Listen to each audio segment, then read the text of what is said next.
Out of topic. Political வந்தால் கையில் power நிறைய இருக்கும். ஏன் வந்து நீங்கள் பாலிடிக்ஸ்க்கு வரக்கூடாது, அப்படி ஏதாவது ஐடியா இருக்கா? யாருமே கேட்கலங்க. ஏதாவது கட்சியில் கேட்டால் நீங்கள் சேர்ந்துக்கிட்டீங்களா? இல்லை, இப்போதைக்கு பிளான் இல்லைங்க. என்னோட 2 பசங்க படிக்கிறாங்க. they are in 12th and giving board exams and நான் இப்போது அதையும் இந்த ஒர்க்லேயே பேலன்ஸ் பண்ணுறேன். one step at a time. But politics, no chance.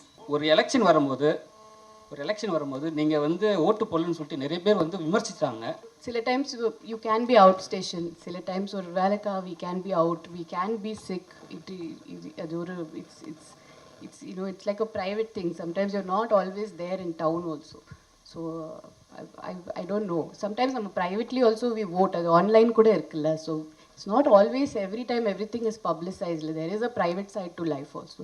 So I think we have to also respect that and give that space.